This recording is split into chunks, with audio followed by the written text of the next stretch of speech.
Well, here we are, boys and girls, the home stretch. Episode 7 of Creature Commandos. I applaud anyone who stuck around for 7 weeks while I broke down a completely forgettable straight-to-streaming show that most people didn't even watch upon release.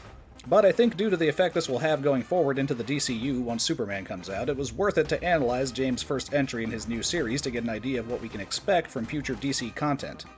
I'll go through the episode as normal, and when I'm done, we'll do a little wrap-up discussion of the show as a whole, where I will break down the big 4 structural pillars of all writing: plot, character, world, and theme. Let us begin. Episode 7 opens with the birth of Nina, who is deformed to the point of her lungs showing outside of her body. Yikes, what a fun way to start the show, James. Jesus Christ. Now, I had never heard of such a condition, but upon Googling, which I will not show you because the images are pretty intense, there are similar birth defects in real life where some organs develop outside the abdominal cavity, so I guess that's what inspired this origin for Nina. Pretty fucked up, but okay, I guess that's what we're doing. In the Frankenstein Agent of S.H.I.E.L.D. series by Jeff Lemire, Nina was a geneticist working for S.H.I.E.L.D. who mutated her own body as part of her experiments to create a new version of the Creature Commandos, making her effectively the mother of the team. In this, the science smarts are given to her father, and Nina, as we've seen, is pretty much just a naive little girl with no skills, smarts, or confidence to speak of. Okay, weird decision to make for one of your few female characters, especially for somebody who spent 3 episodes shitting on guys he perceived as being misogynists, but it's okay when you do it though, right, James? How many females in your show so far haven't been victimized or objectified or stereotyped? I'm just playing by yours and Hollywood's self-imposed rules, Mr. Woman Respecter. We then see Frankenstein making a fool of himself some more in a cab to set up that he is on his way to the castle. Then the commandos sneak into a security tower and incapacitate the guard inside. Nina raises doubts about the mission, and the bride retorts that Waller believes the princess presents a threat to the entire world and says that isn't stopping that from happening worth any potential risk. No, bride, because that's dumb. Amanda has no credibility with all the mistakes she has made that are canon to this show. Unleashing Enchantress on Midway City, allowing Starro to run rampant with no backup plan even though he would inevitably take over the Earth, sending Peacemaker to deal with Project Butterfly instead of the Justice League. The list goes on. Every appearance she's made so far has ended with disaster and her public embarrassment. Not to mention she has zero evidence to back up her claims right now, which you would already know if Rick Flag had been smart enough to call her instead of the princess. They then see some conveniently obscured security footage that makes them sure the princess is guilty. And then Frank arrives in the window and the bride shoots him immediately with her suppressed pistols, which somehow hurt him now because he's suddenly no longer bulletproof. And somehow can be heard by the Amethyst Knights from inside the palace. Her suppressed gunshots. What do words even mean? What good are they? Frankenstein tries to tell the bride about Rick and she completely ignores him and seemingly executes him? So can they fucking die or not? Are they just regular people brought back to life? Then why are they super strong? Why doesn't anything make any fucking sense? They flee to the back garden, which I guess is unmonitored, and oh fuck me, a flashback? Now? We're so close to the end! What important information are you telling me now that you couldn't have told me 6 episodes ago? Nina's father created an iron lung for her to be able to breathe as a child, and her mother was a psycho piece of shit who doesn't want her daughter to be alive because she has a completely treatable and workable disability, so she abandons them. Great. Tragic backstory achieved. Can we get back to the fucking plot? I say plot incredibly loosely, by the way. The squad are going to melt through the back wall of the castle into the garden.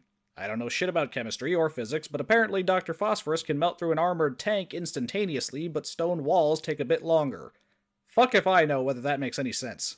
Nina continues to have a difficult childhood until her father decides to mutate her ass into a fish woman. These flashbacks are genuinely pointless. They have not and do not develop Nina's character enough for us to give a shit why she is the way she is, which I could say the same for most of the main characters, in fact. The bride is the only one we get a shortcut for because she's based on a famous character from other sources.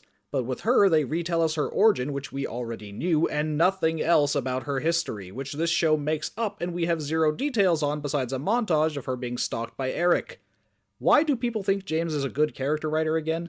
Oh, because of that one successful comic book movie he made where he wasn't the sole credited writer? Got it.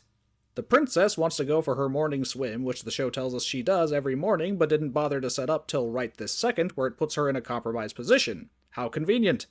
Sergei points out how fucking stupid that is because the squad are on their way to kill her, but this is just doubling down on Alana not hiding when she definitely should in a secure bunker underground in a different country on the moon. The Commandos make it through the giant glowing molten hole in the castle wall, and nobody notices because the Knights are a bigger joke than the sons of Themyscira. Weasel spurgs out when he sees the princess because they played fetch that one time, and the show still can't decide whether he's a man or an animal. Flashback! Nina's father is trying to get her into a private school, and now that she's a fish person, she still has to wear a huge clunky breathing apparatus everywhere she goes, so mutating her actually didn't even solve the problem that he was trying to solve in the first place. This stupid fucking show, I swear to God. He also says that she can only breathe underwater, which is not fucking true. We've seen her breathe and speak out of the water multiple times already. Not for a long period of time, but she can do it is the point. I wonder what they're trying to set up here. Oh, also, Nina's a fucking genius at like 10 or whatever. Hasn't come up a single time on the missions or helped them at all, so who fucking cares what languages she can read Shakespeare in. She immediately gets bullied for being weird looking. Go fucking figure. Flag wakes up enough to tell Amanda what a fucking retard she is because he was too retarded to tell her earlier.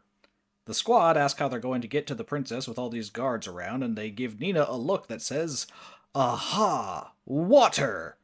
When what they should be saying is, "Aha! Phosphorus!" Because he's still insanely powerful and should just melt all the guards and walk into the pond when the princess dives in and boil her alive. But no, we need Nina to do something so we can have a payoff we didn't really set up. In school, Nina is bullied some more, and then she runs away from home. Boo fucking who. The princess goes for a swim, and they tell Nina to go stab her, because the only way to get to her is underwater, which we've already established is not accurate.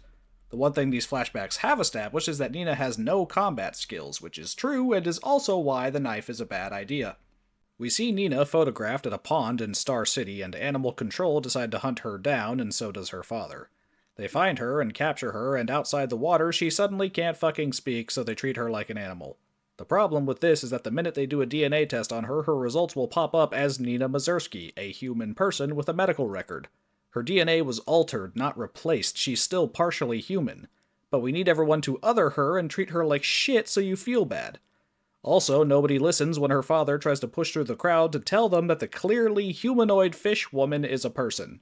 And of course, James Gunn's patented killer cop stereotypes decide to shoot an unarmed, non-aggressive, middle-aged man in the back instead of just tackling and cuffing him, because all cops are bastards, says the millionaire in LA who probably has his own private mansion with armed security.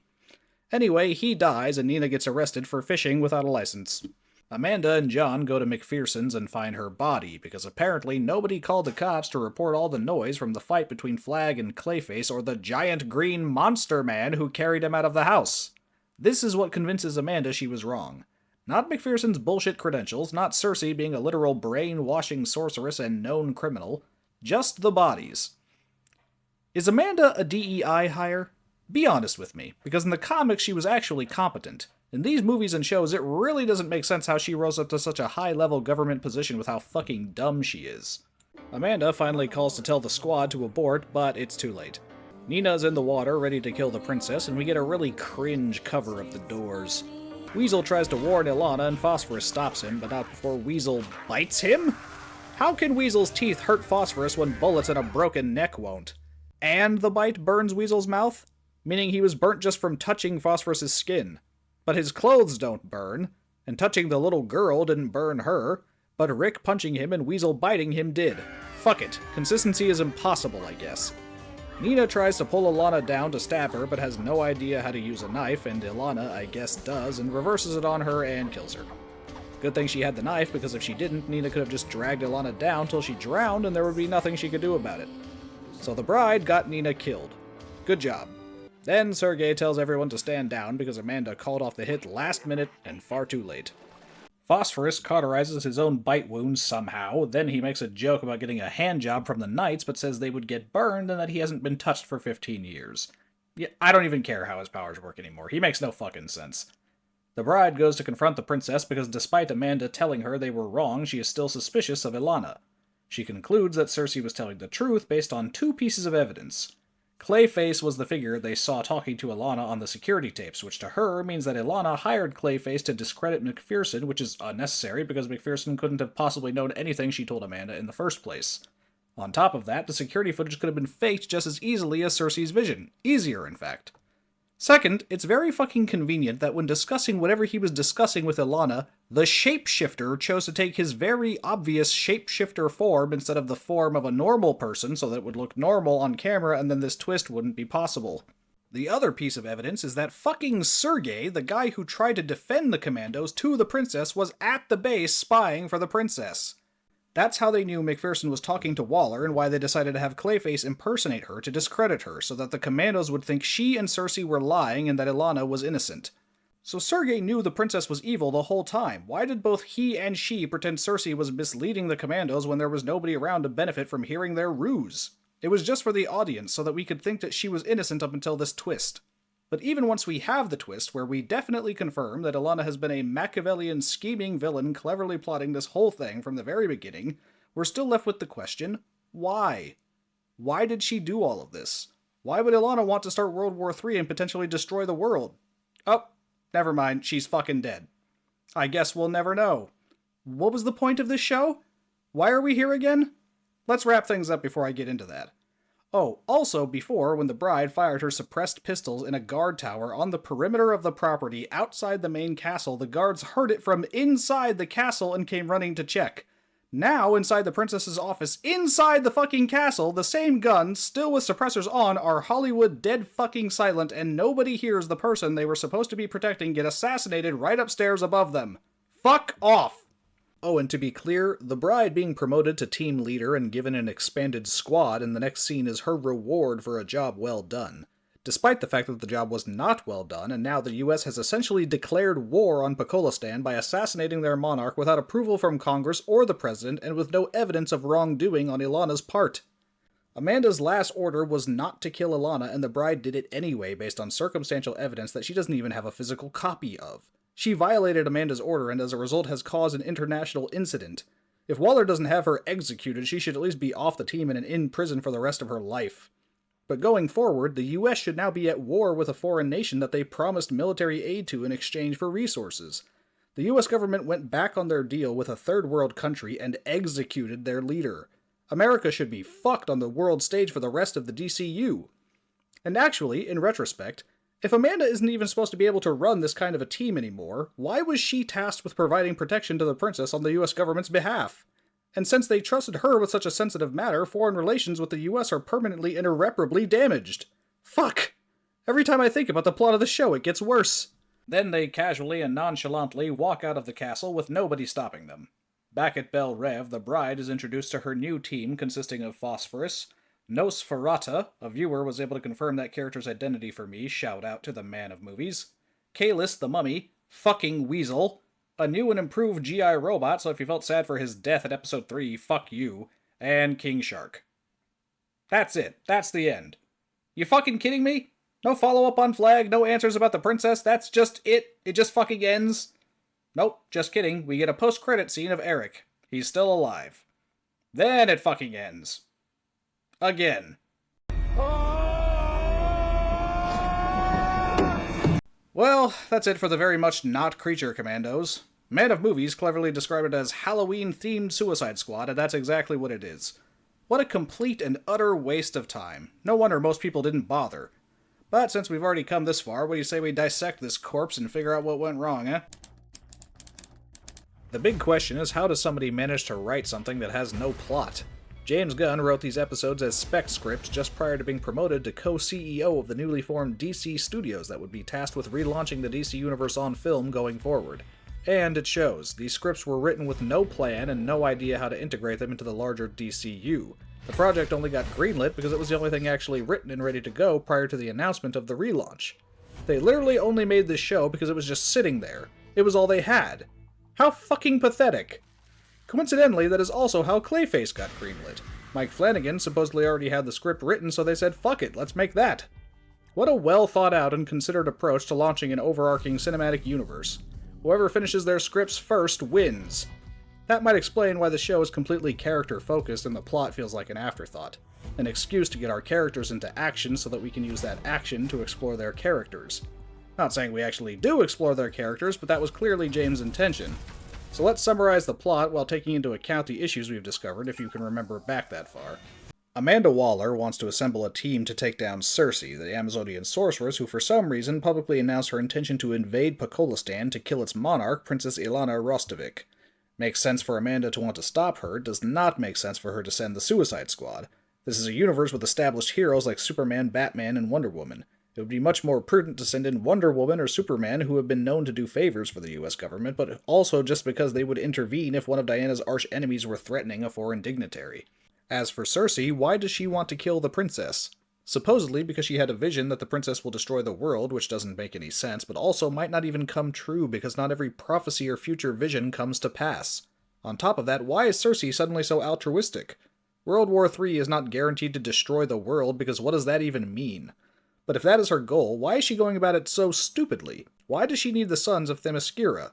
The short answer is she doesn't. The sons are just here for James to attack his critics before they even watch the show to criticize it. She didn't need to loudly invade Pokolistan with an army of douchebags. She could have used her vast magical power to either teleport into her room or disguise herself with an illusion to get close to the princess and kill her. If she had, the US government would have never even found out about the assassination plot till it was too late.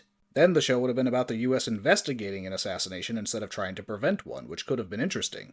But the plot we are given is complete nonsense from the jump, and it continues to spiral out from there and infect the whole show with stupid. So Amanda wants to stop Cersei, but due to her many public fuck-ups, she can no longer use the human prisoners of Task Force X, and she didn't think to call an actual superhero, so her new solution is to do exactly what she did before, but try to argue a shitty semantic loophole that somehow means she isn't breaking the law. Using non-human prisoners is still against their will without government authorization. This is obviously a stupid plan because the minute the public finds out that you're up to your old shenanigans, it should be straight to prison for her. Right to jail, right away. Especially because the non-human prisoner argument is not only an obviously disingenuous excuse to violate the rights of sentient creatures, it's largely factually not true for most of the characters they use in this show. No trial, no nothing. Journalists, we have a special jail for journalists. The bride is literally human. She's made of human parts. She's sentient, she eats, drinks, sleeps, breathes, and fucks. Right to jail. Dr. Phosphorus is a metahuman. Jail. Nina is a mutated human. You right to jail. Weasel is somewhere in between because the show can't decide if he's sentient or not. Believe it or not, jail. Not to mention, even if they were somehow technically not human on a genetic level, they all got a trial and were tried as humans, which means they get human rights protections. We have the best patients in the world. Because of jail. The only one she could actually get away with using is G.I. Robot, and the very fact that he exists, a combat robot that advanced that was engineered all the way back in World War II, means the government could easily reverse engineer a modern army of robot soldiers if they haven't done so already. He completely invalidates the idea of using superpowered convicts against their will when you can mass-produce an army of combat robots programmed to follow orders. The final agent affecting the plot is Ilana herself. What does she want in all this, and what is her plan? When she found out Cersei was coming to kill her, she supposedly began constructing a huge convoluted plot to make a deal with the US to protect her from Cersei and to make sure that they never found out her malevolent intentions. But how on earth can she come up with this plan when she has no idea what Cersei wants or why she's doing what she does? Cersei had a vision that convinced her that Ilana was a threat to the planet, but she only disclosed this to Amanda Waller when she got back to the States. How could Ilana know about Cersei's vision? Sergei was sent to spy on them, but getting him in there in the first place was already a tall order, and he was only dressed as a common soldier. There's no way he could get close enough to the interrogation room to hear Cersei or Waller or anything they disclosed once inside. On top of that, she had to know that Professor McPherson confirmed the validity of Cersei's vision, which should not have been convincing anyway, but then had to hire Clayface in person in Pokolistan to be caught on camera with him, not have her soldiers delete that footage that incriminates them both, fly him to the States, have him kill McPherson, have him publicly make a fool out of her so that Flagg could see there was something off about her, which he only cared about because she slept with him, which means she also had to know Flagg was watching him at the college, then have Flagg tell Waller that McPherson was a fake and that the vision was a lie so that they wouldn't try to kill her. Okay, what the fuck? First of all, if the whole point of seducing Flagg was to have someone on Amanda's side who was sympathetic to the princess, and to have that person catch Clayface and find out that McPherson was a fake, why did Clayface try to kill Rick and keep the information from getting back to Amanda so that she could call off the Commandos? That's the whole point of this ruse, to be caught impersonating the professor to discredit what she said about the vision. Why would he try to kill Rick and fuck up the whole plan as a result? Clayface doing that almost got Ilana killed because the assassination isn't cancelled till the very last minute in the last episode. But Ilana survives the attempt on her life anyway, all by herself. But before the plan even gets that far, why did Ilana even bother negotiating with the US in the first place? Between hiring Clayface and Gorilla Grodd appearing in Cersei's vision, many viewers have inferred that Ilana has some sort of association with supervillains, possibly even the Legion of Doom. If that's true, and it's actually villains backing Ilana that make her a worldwide threat, then why wouldn't Cersei be trying to go after the villains instead? Why wouldn't Ilana get villains to protect her from Cersei? If she's working with a big villain organization like the Legion or the Secret Society of Supervillains, why not just have them reach out to Cersei and either threaten her, bribe her, kill her, or have her join the team as well? It would help to know anything about Ilana so we knew why she supposedly had ambitions of world domination, but we never get an answer about that, her past, her motivations, or anything that might inform her actions in the plot before the bride kills her and it no longer matters. Rick and the Commandos don't have much agency at all as far as the mechanics of the plot are concerned, they just kind of react to what the other characters are doing. Wow, I just realized the only characters with any agency in the show are women. Anyway, the women who do manage to enact their will on the plot all go about it in the absolute dumbest way possible so that it all goes nowhere and has no effect on the future of the DCU. This whole plot should be over or solved another way before the show even starts, and once it's over, none of what happened has any consequence. I know in the end all fictional stories are essentially pointless, they're only meant to entertain us. But this one is the most pointless. And that's just the plot. As for the characters, most of them are underdeveloped with only surface-level character traits that, despite how much time the show devotes to character development flashbacks, are not reinforced by the flashbacks. Let's go down the list and see how deep we can get with our main cast. The Bride. James Gunn himself described her as the lead character of the show. So what do we know about her? What are her character traits and personality? Well, she's mean, I guess. Has kind of a laconic wit. Likes to drink. I think she may have been a mercenary at some point, but I'm entirely basing that on the fact that she has a set of personalized pistols. We're told pretty much nothing about her life prior to being imprisoned in Bel Rev. The most we learn about her is from her flashback that depicts Victor Frankenstein as her creator, father, and lover. That certainly creates a troubling psychology, or at least you think it would. It's certainly a fucked up and creepy relationship, but it doesn't seem to bother her at all. All of her trauma is related to Eric being an overbearing suitor because she was made for him and him getting jealous of and murdering her father/lover, Victor. She didn't seem to have any problem with the nature of her relationship to Victor. Everything is Eric's fault, and all that did was make her hate him. Beyond that, I don't know a thing about the Bride, and all the things they told us were unnecessary. I could have assumed a lot of the details about her early life because she's the Bride of Frankenstein, a well-established character in the larger pop culture zeitgeist. But they change all of those things that we might have taken for granted and then don't give us any details on the new history they've added for her. I know she had a traumatic experience when she was young, and now she's a mean, cold-shouldered badass.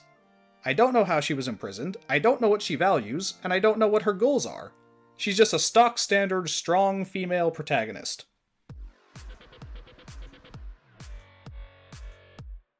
I'm not gonna waste time analyzing the character of a fucking robot. I will reiterate his intentionally broad and simplistic programming that only exists so that James can call people he doesn't like Nazis and then brutally murder them. His programming is stupid and his personality is one note, and despite that, he's the most entertaining and useful character in the show. The entire team should be replaced by an army of GI robots. Again, why? Why bother? He's a big fucking rat man. He's not even a character, just a dumb joke that James liked and then tried his damnedest to make you feel bad for at the last minute so you would think his writing is deep and emotional. It's shallow pandering and a waste of time. One of the more entertaining characters in the show, but the forced development they try to give him in the flashback really only serves to undermine the sarcastic, amoral, and vicious villain they start him out as. After you watch him kill without remorse in such brutal and merciless fashion for 5 episodes, I have a very hard time believing he was a virtuous family man who wanted to cure cancer. On top of that, mechanically, it makes absolutely no sense that he's in the show at all. The overpowered nature of his abilities make him impossible for Waller to control with their compliance chip technology, and he poses a danger to Rick and the rest of the team by even being in their presence. I enjoy the character, but he was a terrible choice for this team and this show.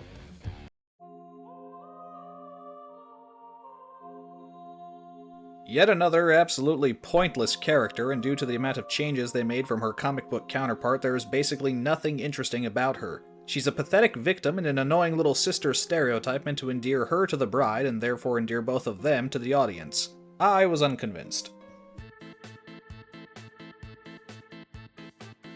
Eric is the biggest insult to his comic book counterpart and only exists in the show to act as James Gunn's indictment on men. Eric is toxic masculinity incarnate, a dumb, greedy, selfish, narcissistic stalker who treats women like property and kills indiscriminately whenever his emotions get out of control. He does literally nothing in the whole show, and he is an insult to Mary Shelley, Grant Morrison, and anyone who enjoys the Frankenstein character.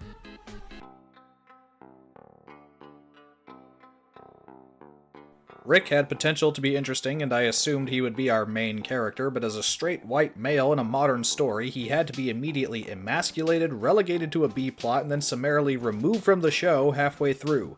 He has the most going on emotionally with the death of his son in The Suicide Squad, and as of right now, he's the only character from this show confirmed to be appearing in future DC projects. But I can't say they did enough for him here for me to care about seeing him again.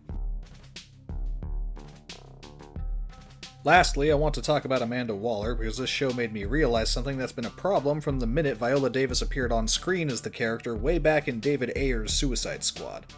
This version of Amanda is an absolute moron.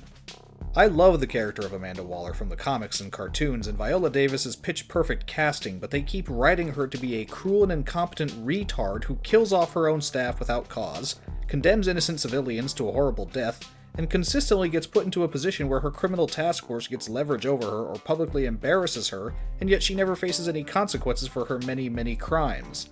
In the comics, Amanda is a very shrewd leader, strategist, and intelligence operative. It takes a lot to get one over on her or get her into a position where she doesn't have the upper hand.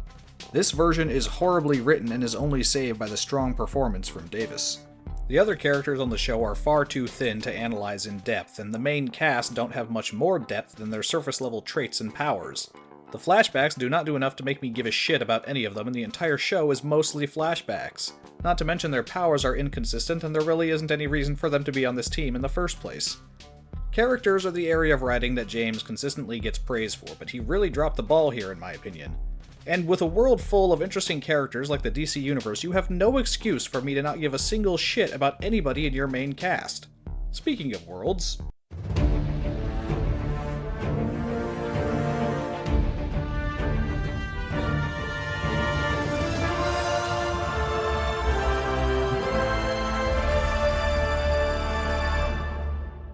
Creating a world to set your fiction in can be a long and difficult process, especially when you're making something original that you have to build from the ground up. James is very lucky that he did not need to do that. He's working within the DC Universe. He has decades worth of established lore and multiple continuities within that lore that he can pull from. But James Gunn is a trailblazing auteur indie filmmaker, don't you know? A creative genius who does not want to be stifled by the works of other lesser writers who came before him, even though he has literally been hired to adapt the works of those writers to the screen rather than his own original content. Genuinely, the man has a gold mine worth of pre-established lore to pull from, but James would rather do things the hard way and create his own DC continuity that doesn't line up with any comic or the film series that came directly before him. He's chosen to start fresh. Except for all the projects he's already made. He wants to keep those storylines and histories for the characters and actors he's decided to retain. That's really all he's salvaging, characters played by people he likes. Not the events those characters have already taken part in, unless he wants that particular event, like the death of Rick Flag Jr. But that poorly received Suicide Squad movie that both Rick and Amanda first appeared in? Nah, pretend that didn't happen. How does that line up with the timeline? No fucking idea. Apart from picking at the corpses of his own work, though, James' attempt at establishing new lore and continuity in this cartoon is laughable to downright non-existent. The Amazons are the greatest example of James attempting to add lore to the world, but he still can't clarify it enough for the audience to have a concrete understanding of their place in the DC Universe. The world is aware of the Amazons, but nobody has been to the island. This would lead me to believe that Wonder Woman is already an established hero, and that is potentially confirmed by Cersei's vision, but it could also just be a vision of the future in which Diana is a hero. For all we know right now, she may not have even left the island yet. This is a problem for the show because he allows a character like Dr. McPherson to exist even though her job and the knowledge required for it to exist are logistically impossible based on dialogue he decided to add in. Nobody has been to Themyscira, and yet there's a college course that centers around studying the island and its culture. Wonder Woman ought to be the first encounter man's world has had with the Amazons, but we can't confirm whether that's true. It might be Cersei for all we know. On top of that, this universe seems to be full of established superheroes, but there's no details about who these heroes are, what their status is in relation to the government, whether there's a Justice League, how long any of them have been around, what they value, or what they've done already off-screen to be revered or respected as heroes. Because James Gunn doesn't want to focus on the mainstream marketable heroes that made DC the successful company it once was. He wants to hang out with his misfits and weirdos and make them more powerful than Superman or Wonder Woman.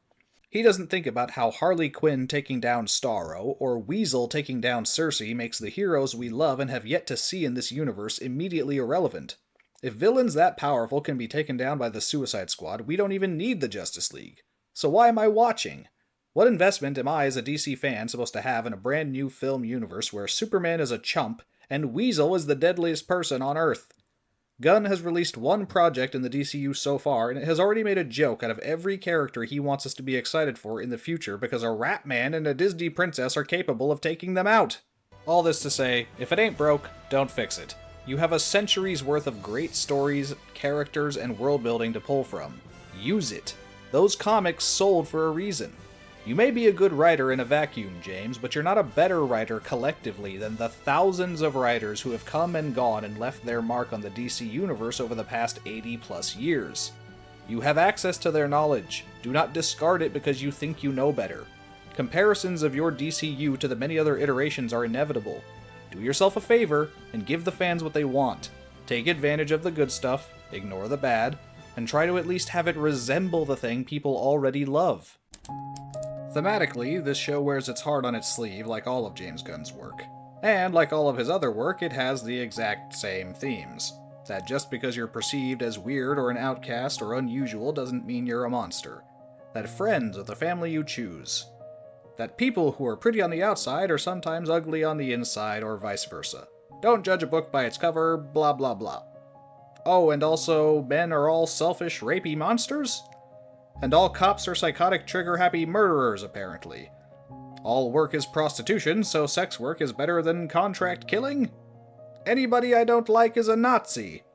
Genuinely, I can't work out what this show is saying that some people are so receptive to outside of some blatantly political pandering about groups like the Sons of Themyscira, or cops, or the US government, or men in general being bad. I guess it's the pop music. It's like catnip for normies. And it helps cover up that the show is about nothing with nothing to say and made for nobody in particular. Nothing was gained, but everything was lost because this is James' first impression for fans as the head of DC Studios. Good luck with Superman, I guess.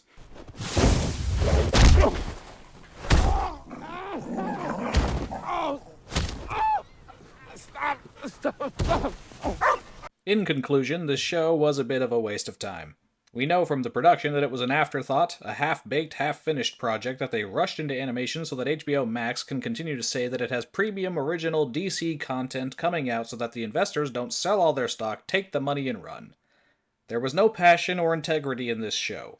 It completely ignores or shits on the original material it's based on and does nothing to increase interest in future DC projects.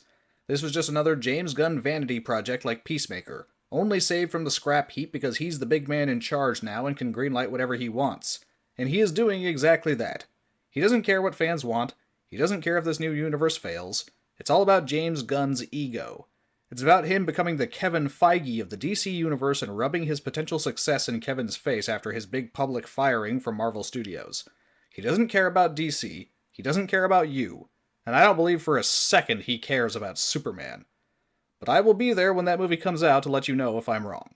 Thank you to everyone who watched these reviews. I've appreciated the feedback and the conversations, and I'm glad I'm not the only one who feels this way about the current state of comic book movies and TV shows. I don't have any concrete plans for future videos, but I do have a couple things in the works, and I will give you an update on those when I make some progress. For now, thank you all again for watching, and I'll see you around.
God!